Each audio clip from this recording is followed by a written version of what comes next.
It's time to accelerate. Hi, I'm your host, Andy Paul.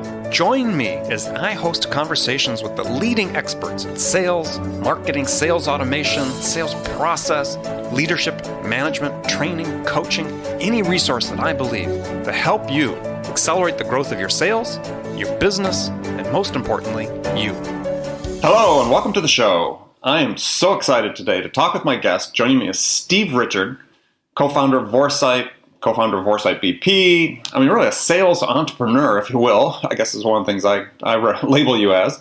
And now, most recently, as co-founder and chief revenue officer of Exec Vision, that's really trying to, I think, attempt to revolutionize sort of employee development, as maybe the way I'll categorize it. So, accelerating the growth of your business demands that you have a sales team that is focused on creating value for the customer, and this whole customer-focused selling has been given lip service, I'll say, for decades.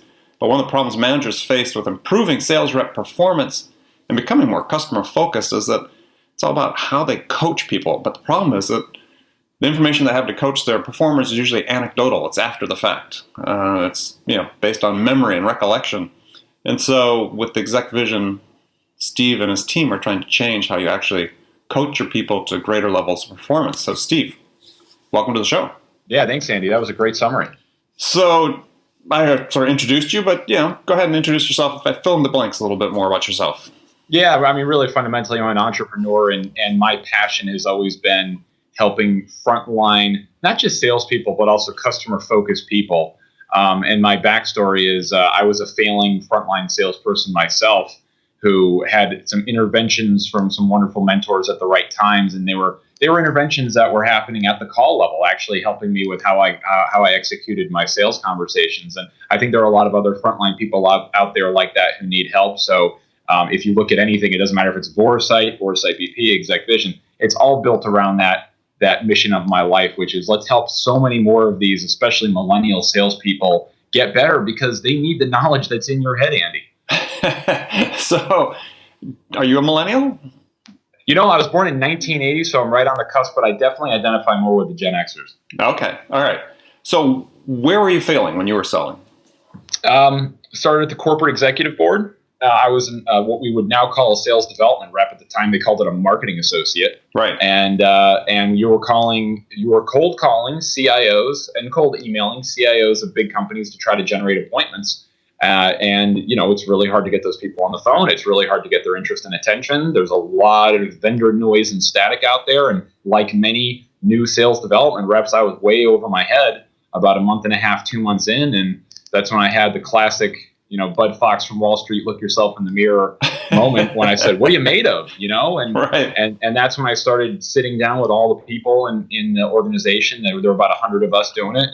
And learning the best practices, and then I had some interventions from some mentors. So was there an aha moment, like where it started making sense? You had this epiphany? Yeah. The aha moment was whatever works, and a lot of what works is counterintuitive. So don't do what you think you should do, what you feel is the right thing to do. Do what works based on observations and study of others.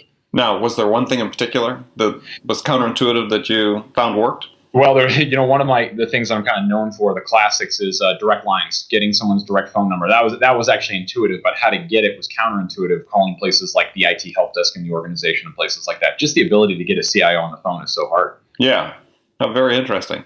So what was the drive then for starting your own venture? I mean, gosh, like I said, I call you a sales entrepreneur because this is your third venture at least, right? And you started in the sales space to help sales reps. What was that motivation? Yeah, at the time we started an appointment setting business, and the motivation there was, most salespeople are pretty darn good at closing deals. They're pretty lousy at opening doors, and at the time, that was my area of focus and expertise, and is how to open those doors in the first place. So that business grew very quickly. Now we're in Vorsight's in an ocean of cottage industry with a whole bunch of companies like Green Leads and Memory Blue and By Appointment Only and Inside Sales Team and Televerde, and I could go, the list goes on and on and on. There's so many excellent outsourced appointment setting firms out there. And then from there begat the training business, because what was happening is people were coming to us and saying, man, you guys are really good at the top of the funnel. Teach us what you do. How do you get in the door with all these really hard to reach executives and get them to pay attention? And that's where that came from. And then from there, the whole game film for the Salesforce Exec Vision is all about, most sales teams lack game film, which is again just insane when you think about it. If you're a sports fan and you think about it, if there was a football coach who didn't watch game film, they would be fired. Well, they'd automatically, because they couldn't compete on the field. Yeah, but now I straw poll. And Andy, I'm sure you do this too. I straw poll sales leaders or customer success leaders out there in the field, and I say, how often do you listen to calls? How often do you even just get on a call with a headset splitter, or just listen to what's going on, or watch a video of the demo? And the answer is almost never. Almost never, right? Yeah, as we talked about, I talked about in the intro, is that it's always based on anecdotal evidence. You're a coach, the rep, you sit down. So how'd it go with that customer? Well, I said this, they said that, da da da da da. Can I jump on that? It's almost like it's like an offensive lineman in football going back to their position coach, their offensive line coach, and the offensive line coach says, "Hey, Chuck, what happened there?" And they're like, "Well, the DN came at me like this, and then they tried the swim technique, and then they did this, and I tried to counter like this." It's absurd. I mean, versus saying, "Let's go look at the tape." Let's go look at the tape. All right, so let's jump in right into Exec Vision. So tell us what it is, what it does, and how it works. Yeah, more interesting is the problem it solves for, which is what I call the paradox of call recording. And the paradox of call recording is that almost every company has the ability to record, and we'll talk about this later, legally, so bookmark that, but every organization has the ability to record through either the phone system, there's screen sharing tools like Join Me, WebEx, ClearSlide, GoToMeeting, or their dialers, if they use a dialer like an InsideSales.com, Velocify, SalesLoft, the dialer, one of those things. So they all have the ability to do this, and they have the recordings, yet they do almost nothing with the recordings they have. Why? Now, if you dig into that problem, peel away the layers of the onion, the reason why is, 1, it's hard to find a call. 2, it's hard to find the right part of a call. 3, it's hard to share a call. It's hard to score a call. It's hard to annotate a call. Like if you're going to watch an hour-long demo and the only thing that really matters is these 15 minutes right here, you don't want to watch the whole hour as a sales leader. You want to get to the 15 minutes that count. And that's a place where I can coach. So our software, Exec Vision, solves for all of those problems. All right, well, let's run down the list. How's it do it? Yep. So the ability to, when you have a call, so when you receive, I'm going to use an example of a recorded demo. So let's pretend you have account executives who are doing recorded discovery qualification calls / demo meetings. Okay. Yeah. So on GoToMeeting or Join.me or something like that. Exactly. In the platform in Exec Vision, it pulls in the recording. Let's pretend it's one of those sources, and it combines it with data from the CRM, and then transcribes a call. So 3 things: 1, calls come in automatically. 2, calls are combined with CRM data. Number 3, calls transcribed. And the output of this is now you can search in the platform to find the call. You can, because the call's transcribed, you can search by a keyword, and you can fast forward to the part of the call that contains a particular word. So I'll give you a really interesting use case for this. And so the transcript's timestamp. So as you're reading it, you'll be able then to search for a specific, or fast forward to a specific time. Exactly, except it's even a little easier than that. You just have to hit a button and it will fast forward you right to that moment in time. Excellent. On the call. So it's super. You don't have to hold it down or something like VHS. Right. But so this is an interesting. We're learning a lot of things from our customers and how they're using it all the time. And one of our customers told me of an idea he called question density. So if you go to most sales leaders and say, "Hey, sales leaders, what do you want your sales team doing more of?" They all say the same thing. We want them asking more and better questions. And it doesn't matter if they're challenger sales focused or which sort of religion of sales methodology they subscribe to. Asking questions at some point is always going to be good. Mm-hmm. Okay, great. Where do they fall down? And they say, well, my account executives fall down in the ability to ask the second question. Exactly. The follow.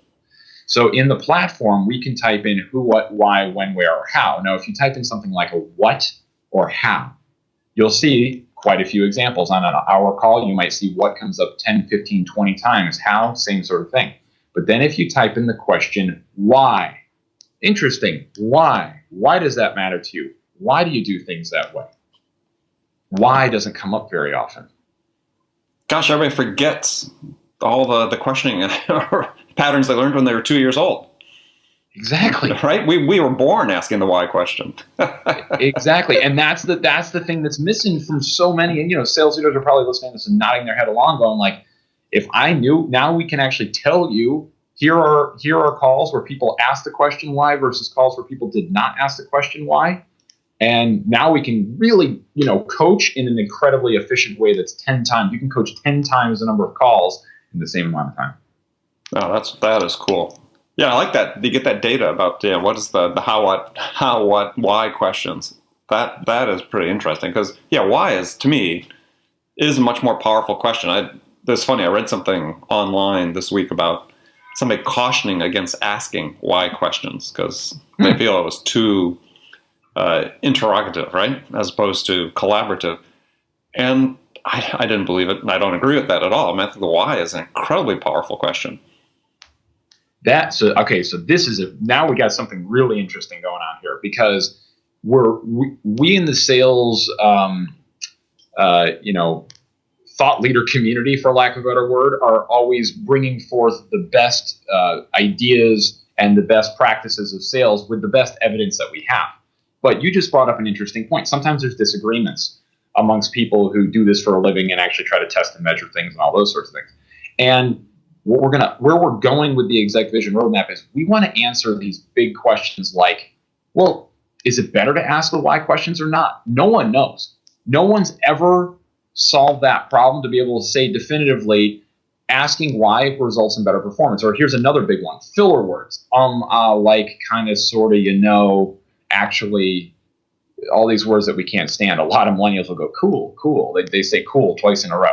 Right. All of those things we believe. I mean, Andy, you and I both believe that this is counterproductive to having an effective dialogue with a buyer. I think we all kind of. But do we know? We don't know. And this is the thing that we're going to be solving for. And we're not there yet with the technology, but we're getting there. Where we're going to ultimately be able to come back when we have enough calls and enough data and be able to prove definitively filler words do or do not matter. Asking why questions does or does not matter. We were wrong all along. You should talk 80% of the call, 90% of the call. Don't let the customer talk at all. Don't let the customer talk. But you know what? That's the funny thing is that we really don't know, right? You know what I mean? So anyway, I love that. Well, and the thing about why questions is, and part of that you're going to find you're going to get data, but part of it depends on who's asking, right? Because I've seen salespeople that sort of do that sort of robotic 2-year-old why type thing, and just like a 2-year-old, they're not really listening, right? They're saying the why just because they've been taught that's a good way to get the customer to keep talking and talking about themselves. But if it's the why followed by why do you do this or why is this important to you, why, and that's what salespeople seem to miss a lot of. And why is almost like the cayenne pepper in cooking. So I'll give you a little story to illustrate this. I was meeting with a market research vendor that's got about 300 employees in Arlington, Virginia. And one of their sales leaders there is named Linda. And I had a meeting with her yesterday and the rest of the sales leadership team, 6 people. And I go on the whiteboard and I wrote, I'm selling Exec Vision, right? Mm-hmm. So I go on the whiteboard and I write, what matters to you, ? And I underline it. And then I put each person's name on the board. And under Linda, I'm writing down as she's talking, she says, I care about consistency in coaching. I care about focusing on the types of conversations that lead to results. And one thing I know is our sales cycles are too long. And I stopped right there and I said, interesting. And this gets back to like the focus and the genuine intellectual curiosity I had. This wasn't like a sales question. This is because I just want to know. And I said, do you know why your sales cycles are so long? There you go. Why question. Why are your sales cycles so long? You know what her answer was? I'm not sure. I don't know. Oh, I haven't heard enough evidence. Of course she doesn't know, right? No. Well, it's just an example of how a why question, like we were talking about at the right time. I probably disagree. I definitely disagree with the guy who wrote that LinkedIn post. But I think what we're going to discover here, Andy, is exactly what you were saying a little while ago. We've gotten to a point with our sales enablement mindset and philosophy and go-to-market strategies that we say, hey, if we write a playbook for some recent college graduate or young sales professional, and we show them all the best practices and we sort of drill it into their head over their onboarding period, that on the other side, we're going to have someone who understands how to interface and engage and relate and connect to the buyer. And I think we're all starting to realize that that's not the case. It's a lot more difficult than that. And how do you solve for that problem? I believe, and again, I don't have evidence yet, but I will, but I believe very fundamentally that a way to solve for that problem is to bring them back the annotated calls and the annotated game film, because for a visual learner and an auditory learner to see and hear the calls and the parts of the things that mattered and actually see it on a timeline with exclamation points for here's what you need to pay attention to, Billy and Susie. These are the parts of the call. These are the parts of the demo that matter, and here's why. I think that's going to create a much better learning environment that will save a lot more of these people who otherwise would wash out of the profession. Yeah, well, and I think that one of the things, absolutely agree with so much of that, is I think the thing that you add on top of that, and you just can't get away from this in sales, is you can script out as much as you want. You can have a playbook, all that you want, but ultimately it's about repetition, right? Getting back to a sports cliche, how do you perfect your athletic ability in a specific sport? It's through practice and repetition. Mm-hmm. And we've got this human element in sales that's never going to go away. And no two people that you talk to are ever alike. So if you're trying to apply a standard process to, people that are varying each time you talk to them, well, some way you have to develop the expertise and the experience that says, look, with this type of person, I'm just going to vary this 1% in this direction, right? Because I need to, because this person, this is my learning about my craft. Mm-hmm. So this is where I think Exec Vision is so important is you get the ability after you've done 10 repetitions to come back and say, okay, well, let's look at those. Now go do 10 more. And we're going to go back and look at those, as opposed to saying, go away for a year and we'll talk to you on your annual review. Or we'll talk to you next month in the sales meeting. Mm-hmm. And that's a trend that we're seeing is a lot of companies are, now I'm talking about more of a business issue here, but it relates back to sales, is a lot of companies are abandoning the idea of a formal performance review or a formal QBR. Mm-hmm. And instead bringing back much more frequent and short bursts of praise and short bursts of feedback and opportunity for improvement along the way. And that seems to be working for a lot of the fast-growing SaaS companies who have adopted that model. Yeah, and I think that you combine that with something like Exec Vision that enables you to deal with the facts, right? Not the anecdotes, but deal with facts, because that's one of my big things about sales managers always manage on anecdote versus what's really happening. If you have the facts, I got to share. This is just an interesting little side story. So one of our customers, their chief marketing officer, who doesn't, never really listens to calls. Let's be honest with ourselves. Marketers will hear a few sales calls, a few customer-facing interactions sporadically, but nothing meaningful. Well, and it's a given they're going to hate all of them anyway. So yeah. They're going to go, that's why it's so funny. When you go to a room full of marketers and you say sales is where good leads go to die, they all start laughing and they nod their heads. And then if you go to a room full of salespeople and say, hey, the leads you're getting from marketing sucks, they all laugh and start nodding their heads. I mean, right. That's never going to die. That's never going to change. No. But anyway, so they were, this marketer, the CMO of one of our customers, was trying to figure out what should the theme be for our user conference. They were doing their first ever user conference.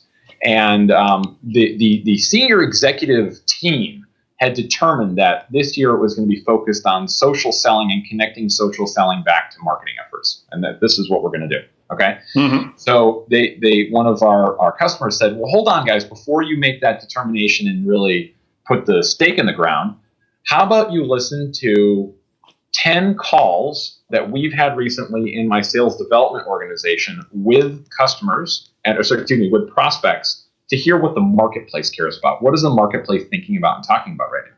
And in fact, when they went back and listened to those, because they can fast forward to the keyword social, they went and listened to the parts where the sales development rep talked about social selling to marketers, and the marketers just didn't care, not even a little bit. But then they went back and said, well, what would they care about? Well, maybe content marketing. Then they went to the parts of the call where the word content was spoken, and voila, the marketers lit up when content came out. So they changed their entire theme for their first ever user conference from being all about social selling to being all about content marketing. And how do you do that? It goes back to marketers listening. Right. And how do you listen? You have to have an ability to listen to what the customer is saying.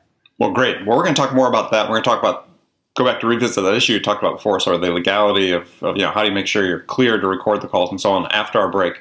Now, before the break, I'm going to give you a hypothetical scenario to think about, and we'll talk about that as soon as we come back. And here it is. I've asked this of every one of my guests. So you are a new sales manager hired into an organization whose sales need to be badly turned around. And senior management's really anxious for you to get something going in a hurry. So what are the 2 things you would do during the first week that could have the biggest impact? So you think about that, and we'll talk about it as soon as we get back from the break. This is Andy Paul with my guest, Steve Richard from Vorsight and VorsightBP and Exec Vision. Attention, sales leaders. Would you like to give your sales team the tools to drive more quality connects, scale their outreach, and spend more time selling? Well, you can with LiveHive. Get your ROI. Try it now at livehive.com/ROI. That's LiveHive, livehive.com/ROI. Hi, friends. This is Andy. Can you imagine a sports coach who doesn't use game film? I mean, it seems absurd. Yet it happens every day in sales organizations around the world that lack game film of their interactions with customers and prospects, leaving managers without a critical tool to help coach and improve the performance of their sales reps. But now you can unlock the power of your team's sales conversations with ExecVision. See why HubSpot, DiscoverOrg, ZoomInfo, and Tibco have all joined the game film revolution with ExecVision. To see a game film demo today, visit ExecVision at www.execvision.io or contact Steve Richard at srichard@execvision.io.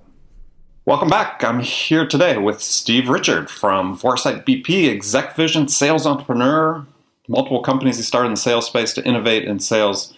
Steve, I gave you a scenario before the break. New sales manager hired into a company that needs sales turnaround.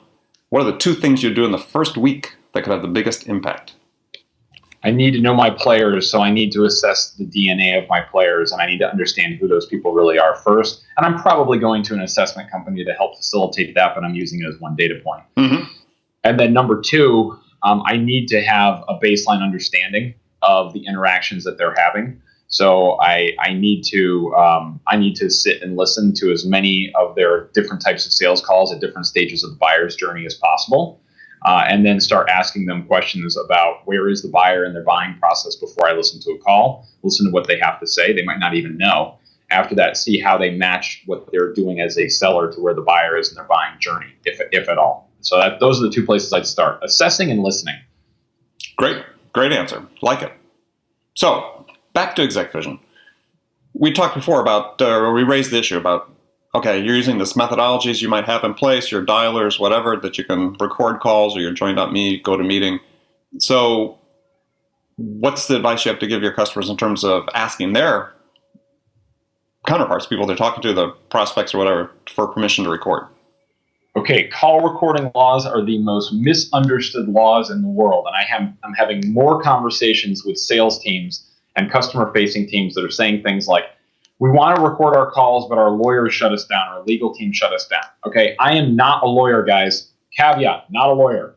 Hashtag not a lawyer. Maybe the only thing you haven't done. Maybe you should take care of that. No, sir. I will not be barred anytime soon. Okay, but here's what I know from the research that I've done. First of all, there are 12 two-party consent states in the country. The rest of them are single-party consent states, which means if I make a phone call from Virginia to Atlanta, Georgia, they're 2 one-party consent states. I can record that call legally. I don't have to ask for consent. Doesn't matter if it's scheduled, unscheduled, whatever. If I call into California, California is a 2-party state. Theoretically, I have to get permission, continue, or consent. Not theoretically. I do have to get consent for that call. So now let's talk about the implications for customer touch points. So think about customer touch points and customer facing. First of all, anytime someone calls inbound to you, it's really easy. You can have that little consent statement, hey, this call is going to be recorded for training purposes. Done. You're good to go, okay? Secondly, if you're a company that does free trials, what we're seeing a lot of our customers do is in their T's and C's for their free trials, notification is provided that the call will be, any calls may be recorded for training. Check. You're fine. You're legal. Okay? Now let's talk about outbound sales as opposed to inbound. Right. So for outbound sales, you've got 2 flavors. You've got scheduled and you've got unscheduled And by the way, I have a whole brief that writes that has all of this. So Andy, I'll share with you. You can share with your community. But Yep. in the unscheduled scheduled, if it is a scheduled call, now this is great. This is the best sentence I've ever heard in my life. This comes from the general counsel of one of our customers, Zoom Info. So their GC is the one that developed this, and it's beautiful. He said, do you mind if I record the call so I can focus on our conversation and check my notes later? Love it. Beautiful. I've said it well over 100 times. I had one person say no, a crotchety old guy in Utah who said, no, I prefer if you did. No problem. And I didn't record it. All right. So who doesn't want to have someone check their notes later on? So now you can record outbound scheduled calls with consent. You shouldn't have a problem. The last bucket that leaves is our favorite, which is the outbound unexpected or unscheduled call. So if you're talking about like a warm call, cold call, calling to follow up on a lead, that kind of thing. Mm-hmm. In those cases, you can make a decision. You're not going to get consent, so throw that out the window. I mean, I'm not going to cold call you and say, hey, Andy, do you mind if I record this? But you can do one-sided recording, or depending on the state, you can have a faint tone in the background. So that's the tricky one you really have to talk to the lawyers about. Most of the companies that we're working with, the customers we're working with, are electing to do one-sided for that. So they'll use either their telephone provider or their dialer has the option for one-sided. Like, for example, on InsideSales.com, a SalesLoft, Velocify, Dial Source, New Voice Media, Cinetti, the list goes on and on and on. Most of those dialers have a one-sided call recording option. A Phone Burner, and my friend Pete Gracie, and many, many others. But you can go into one-sided recording mode, in which case you're completely legal and compliant. So check with your organization about call recording and laws and legality and all that sort of thing. But keep in mind, there's a lot of flexibility. Now, another final point here is that some of these laws are written in very stringent and tough ways, yet they're almost never litigated against. So it's something you have to be really cognizant of. But realize it's all about managing risk. It's all about, what's acceptable level of risk, because some of your lawyers might say, well, what if they don't ask a consent statement? If they don't 1 in 50 times, right? But you have a demonstrated pattern of having done that, then you should be okay. Check with your lawyers. And for any of your customers, have any of their prospects asked for transcripts as well? Transcripts is in? Well, I mean, let's say you've made a call to somebody and say, it's a detailed call. You're getting some real detail, and the customer says, yeah, you recorded that. Well, I'd like to get a copy of that transcript. Very interesting. So one of the ways in my own selling, I'll tell you a story in my own selling, that we've used Exec Vision for an interesting use case is because we're recording the demos with consent after the fact at the end of the call. And you and I have talked about this consensus and the amount of, decision makers and stakeholders up and up and up. And it's just enormous hassle to have to go and do the same conversation 5 different times with 5 different people. In fact, Demo Chimp is something that I'm going to be working with shortly to help you with that problem. Right. Right now, one of the things I'm doing is in Exec Vision, after I'm done, I mark the call and I tag key moments. So I'll tag, the 20 minutes of the call that's really the thing that everyone else needs to listen to. And they don't have to hear all of the other stuff we're talking about, but I'll mark a couple of key moments and then send them that recording in Exec Vision. They share that around with the decision maker, so it's better than a transcript. Nobody wants to read a transcript. Everyone wants to just watch the right part of the video. Perfect. Well, you make it short by being able to tag the relevant spots. I love that. So how do you use Exec Vision for, or not you, but your customers for onboarding new reps? So this is a big thing we hear again and again, is that most people's onboarding is flat. It's not multimedia. And there's nothing that's better. 70% of our new hires, every new hire that comes through Vorsight, our outsourcing business, we hire 5 a month. We ask them on the exit at the end of 60 days, we say, what was the most important part of your onboarding? And 70% of them say listening to the calls in the platform in Exec Vision. So what you as a sales leader, sales enablement person can do is take the call, annotate it with key moments so people understand why it's a good call. Because if I took that call and put it in front of 8 random salespeople and said, why is this a good call? They would have 8 different answers. They don't know. They need you as the teacher's guide to mark up the call. Drag and drop the call into best practices folders. And now in any best practices folders, you can see several examples of calls that illustrate that idea. So one of one of the things we teach our clients at VorsightBP and teach internally at Vorsight is this notion of 3x3 research. How do you find 3 key pieces of information on the company or contact in 3 minutes of research? It's one of our little monikers. And we have a folder called 3x3 research. People struggle to using 3x3 research in context. They're really good at getting it. They're really hard at saying it. I don't know why. It's just one of those tricky things. Right. So now we've got, a dozen calls where you can see exactly the point of the call where 3x3 research was said and the reaction of the prospect to it. And it gets not just it gets people comfortable with doing it, but it gets buy-in. It wins the hearts and minds of new hires who are onboarding to say, I get it. You know what I mean? I see it. And that's the key thing, because most of these people are visual learners. They need to see it to get it. Right. Well, I think the other point that we sort of alluded to earlier about Exec Vision, sort of maybe one of the last questions about it before I go to the last segment of the show, is it's really for everybody who's customer facing, not just sales, but anybody that has customer facing transactions or interactions with clients.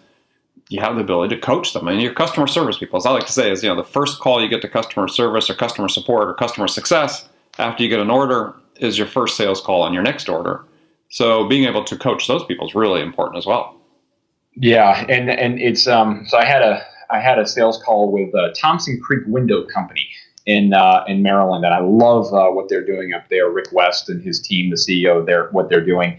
And we talked about, I started the meeting by saying, who are your customer-facing touch points? And he mapped out 6 different unique functional areas that are customer-facing touch points. And then my next question is, which of those are the highest priority for you? Like, in other words, which of those ones are the ones where you just can't screw it up? And he thought about it. And he said, all of them, because that's how I create an amazing experience for my customer. Mm-hmm. And I get goosebumps, thinking about that, because I'm sitting there going, son of a bitch. That's why Rick West is where he is in life. Exactly. Right. He nailed it. So yeah, we really have to be cognizant of that experience and how is that customer experience created? Andy, it's through conversations. Yep. Yeah, and being able to say, as an entrepreneur, a business leader, sales leader, being able to coach people on all those interactions. I'll give an example. One from the opposite side is years and years ago, a CEO of one of our biggest customers comes and visits this startup I was working for. And we were sort of a mature startup, and he comes in the door and he says, "Where's Eileen?" And I'm sitting there with the CEO and myself, and that's the first thing he says when we look at each other and said, "Eileen? You mean customer service, Eileen?" He goes, "Yeah." And he says, "Well, follow me." And so we walk down the hallway. We go to Eileen. This is a true story, honest to God. And we get to our cubicle, and he shakes her hand. He says, "Eileen, George." And then he turns to our CEO and he says, "She's the reason we continue to buy from you." Love it. Love it. Yeah, and she was great on the phone. She was obviously great with the customer.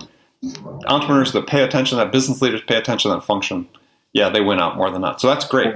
Yeah, so Exec Vision can really help you with that. And that's maybe this is even the last thought to leave your community with and the audience with is, how committed are you to creating that culture of excellence in conversation execution, that culture of coaching? Yep. Love it. Love it. Okay, so we're going to last segment of the show. Got some rapid fire questions for you. You can give me one-word answers, or you can elaborate if you wish. Ready? First one. What's the most important sales tool in your arsenal? It will be DemoChimp, Sales Loft, and Mobile Day. And if you guys aren't using Mobile Day, you're crazy. It's free. It allows you from your cell phone to one touch. You can get into any conference bridge in the world. Yeah, no, when you told me about it a few weeks ago, I've loaded it, so I haven't had time to start using it, but I will here shortly. So, who's your sales role model?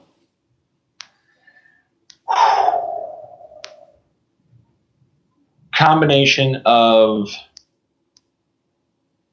I'm gonna say my business partner Tom Snyder with VorsightBP because of what he taught me about active listening. Amazing. All right. What's the one book? Not necessarily a sales book. What's the one book every salesperson should read? Other than yours? Other than mine. Tony Hughes wrote a book called The Joshua Principle, where he talks about a young man's coming of age story in sales, and it's the perfect book for not a brand new salesperson, but once you've been in sales for about 6 months or a year, and you've had some of the pain of being a salesperson, it's just incredible. All right. Good recommendation. So what's your favorite music to listen to psych yourself up for an important call or meeting? Oh, how about Heart? Ah. Any particular song? Or maybe Phil Collins. I don't know. No, I'm a big fan of a whole bunch of different music. I don't normally do that, but I just want to think of something that was kind of funny. Well, I had somebody yesterday I was talking to that was almost embarrassed to admit that it was Genesis. I said, no, it's okay. Genesis is fine. Oh, come on. Yeah, it's great stuff. Yeah. All right. So what's the first sales activity you do every day? Lately, it's been look at my pipeline. Historically, it's been listening on social media. And last question for you. The one question you get asked most frequently by salespeople is? When is it time to let them go? Okay, so a question for managers. When's the time to let them go? Yeah, and I don't like to be a negative Nancy and don't want to go down on that note, but there is a DNA of someone who will be successful in sales, and it goes back to my mission of I want to save as many of them as I possibly can, Andy. But there is a time when it becomes glaringly evident to everyone that this particular individual is not cut out for this job, and you can't make a cat bark. Okay, first time I heard that expression, I like that, can't make a cat bark. I agree, right? People have expiration dates. You need to recognize when you've reached yours or somebody's reached theirs and help them transition to something else. Yeah. Okay, good. So I want to thank you for joining me, Steve. My guest has been Steve Richard, co-founder of Exec Vision and VorsightBP and Vorsight itself. So tell people how they can learn more about you. Awesome, Andy. Well, the VorsightBP blog is where we put a lot of energy and focus. So check out the VorsightBP blog. And then with Exec Vision, execvision.io. Yes, I'm trying to buy the .com. Somebody else owns the .com. So execvision.io. But you know what? Connect with me on LinkedIn. You know what the best thing is to do? Because periodically I put out, maybe 2 or 3 times a year I put out content. I'm going to be doing the largest survey of call recording usage ever done at some point very soon. So if you connect with me on LinkedIn, you will be the recipient of that, and we'll be giving away like probably a half dozen GoPros to try to get people encouraged to give us some factual evidence on what they're doing. Great. Well, good. Well, I appreciate you joining us. So remember, friends, make it a part of your day every day to deliberately learn something new to help you accelerate your success. And subscribing to this podcast is an easy way to do that, because then you'll make sure that you don't miss any of our conversations with top experts like our guest today, Steve Richard, who share their experience and wisdom about how to accelerate the growth of your business. So until next time, this is Andy Paul. Good selling, everyone. Thanks for listening to the show. If you like what you heard and want to make sure you don't miss any upcoming episodes, please subscribe to this podcast on iTunes or Stitcher.com. For more information about today's guest, visit my website at andypaul.com.